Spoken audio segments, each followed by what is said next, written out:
Assalamualaikum warahmatullahi wabarakatuh. Saya Violeta Purwanda Maulidia dengan NIM 14424000015. Saya akan mempresentasikan tentang kompilasi data iklim.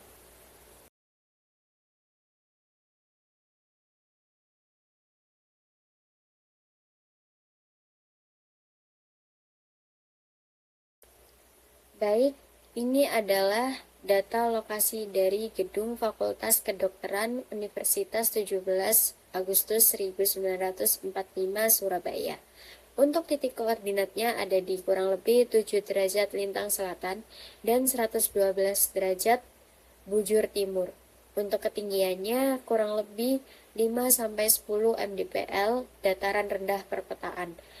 Jenis iklimnya adalah tropis basah dan kering. Untuk selanjutnya ada pola harian. Dari grafik harian, suhu di pagi hari kurang lebih 24 derajat Celcius hingga 26 derajat Celcius. Di siang hari naik hingga kurang lebih 30 derajat Celcius hingga 34 derajat Celcius. Dan di malam hari turun kembali kurang lebih 25 derajat Celcius hingga 27 derajat Celcius. Untuk radiasi matahari, yang pertama puncak radiasi terjadi sekitar pukul 11.00 hingga 14.00. Dan yang kedua, nilai radiasi cukup tinggi sepanjang tahunnya. Dan interpretasi yang pertama terjadi fluktuasi harian yang jelas. Yang kedua, siang hari menjadi periode paling panas dan perlu perlindungan maksimal. Untuk yang terakhir, malam hari relatif lebih nyaman, cocok digunakan untuk ventilasi alami. Selanjutnya ada di radiasi matahari. Berdasarkan grafik, yang pertama radiasi global dan langsung cukup tinggi sepanjang tahunnya. Untuk yang kedua, puncak radiasi terjadi pada periode Agustus hingga Oktober. Untuk yang ketiga, nilai radiasi mencapai sekitar 900 sampai 1100 watt-hour per meter persegi dalam kurung maksimum. Interpretasi yang pertama, potensi panas dari matahari sangat besar. Untuk yang kedua, dampak kebangunan.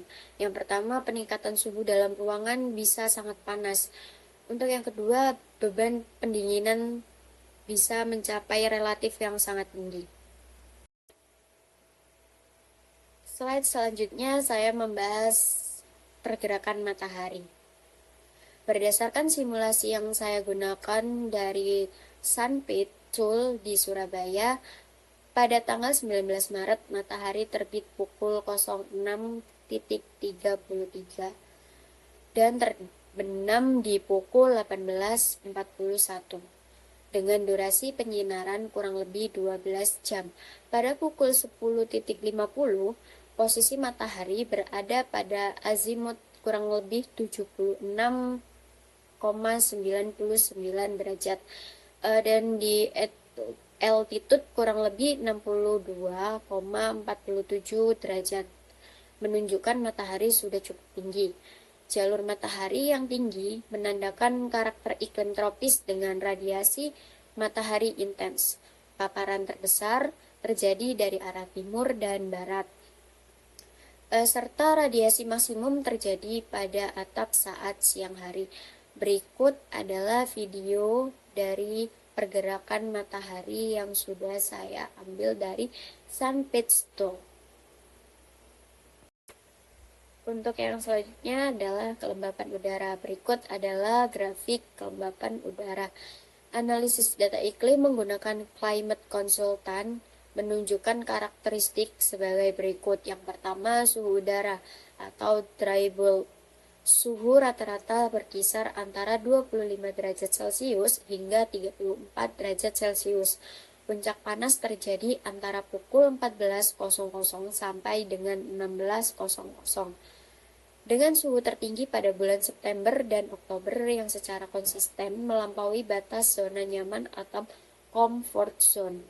Untuk yang kedua, kelembapan relatif atau RH menunjukkan kondisi tropis lembab dengan rentang 55% hingga 90%. Kelembapan tertinggi terjadi pada malam hari dan menurun saat suhu mencapai puncaknya di siang hari. Untuk yang ketiga, titik embun atau dew point stabil di angka 22 derajat Celcius hingga 25 derajat Celcius, menandakan kandungan uap air yang tinggi di udara sepanjang tahun. Selanjutnya ada di radiasi matahari. Berdasarkan grafik, yang pertama radiasi global dan langsung cukup tinggi sepanjang tahunnya.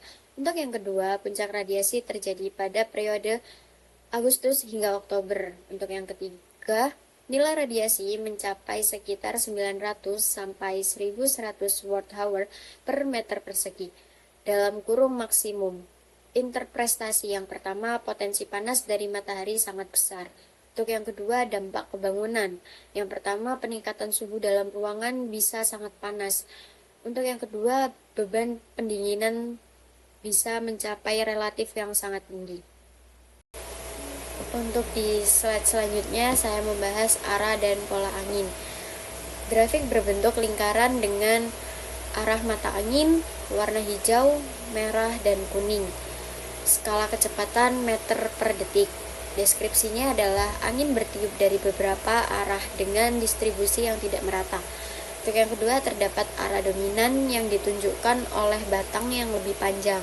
Untuk yang ketiga, kecepatan angin bervariasi dengan nilai maksimum dan rata-rata ditampilkan dengan max atau AVG. Terakhir, sebagian besar kecepatan berada pada kategori rendah hingga sedang. Untuk selanjutnya ada pola harian.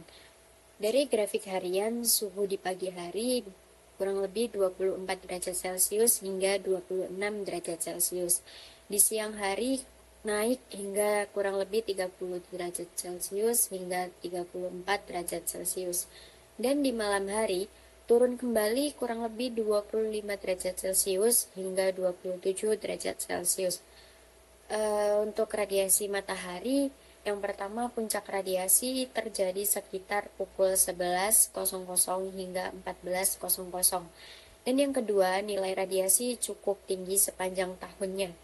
Dan interpretasi yang pertama terjadi fluktuasi harian yang jelas. Yang kedua, siang hari menjadi periode paling panas dan perlu perlindungan maksimal. Untuk yang terakhir, malam hari relatif lebih nyaman, cocok digunakan untuk ventilasi alami. Untuk pembahasan selanjutnya yaitu kenyamanan termal. Grafik psychrometric card menunjukkan data iklim untuk wilayah Surabaya, periode data tahunan Januari hingga Desember. Yang pertama, 55% kondisi berada dalam zona nyaman atau comfortable, ditunjukkan dengan titik berwarna hijau. Untuk yang kedua, 45 derajat kondisi berada di luar zona nyaman atau not comfortable, ditunjukkan dengan titik berwarna merah. Untuk titik merah dan hijau yang saya maksud adalah seperti yang ada tertera di gambar sebelah ini. Total jam kenyamanan yang tercapai adalah 4.838 jam dari 8.760 jam per tahun atau 55,2%. Selanjutnya ada di radiasi matahari. Berdasarkan grafik, yang pertama radiasi global dan langsung cukup tinggi sepanjang tahunnya. Untuk yang kedua, puncak radiasi terjadi pada periode Agustus hingga Oktober. Untuk yang ketiga, nilai radiasi mencapai sekitar 900 sampai 1100 watt-hour per meter persegi dalam kurung maksimum. Interpretasi yang pertama, potensi panas dari matahari sangat besar. Untuk yang kedua, dampak kebangunan. Yang pertama, peningkatan suhu dalam ruangan bisa sangat panas. Untuk yang kedua, beban pendinginan bisa mencapai relatif yang sangat tinggi. Untuk pembahasan yang terakhir adalah tutupan awan, yaitu kondisi umum rata-rata tahunan sebesar 63% menunjukkan karakter langit Surabaya yang didominasi kondisi berawan sebagian atau partly cloudy. Variasi musiman yang pertama maksimum, periode Desember hingga Maret. rata-rata 74% hingga 77%. Periode ini memiliki potensi pencahayaan alami difus yang stabil namun lembab. Untuk yang kedua, minimum periode Juni hingga September, rata-rata 48 derajat hingga 53 derajat. Periode langit paling cerah dengan radiasi matahari yang langsung sangat kuat. Implikasi sains bangunan, diperlukan bukaan yang cukup untuk cahaya difus, namun wajib menggunakan peneduh atau shading, dan material rendah termal untuk menangani panas matahari langsung di musim kemarau. Bisa dicontohkan sebagai dinding kaca yang memiliki ketebalan kaca yang sangat tebal daripada kaca yang standar. Baik, sekian presentasi yang saya bahas mengenai kompilasi data iklim. Mohon maaf apabila ada salah kata dan penyebutan dari awal presentasi hingga akhir. Mohon maaf apabila ada kesalahan kata. Wassalamualaikum warahmatullahi wabarakatuh.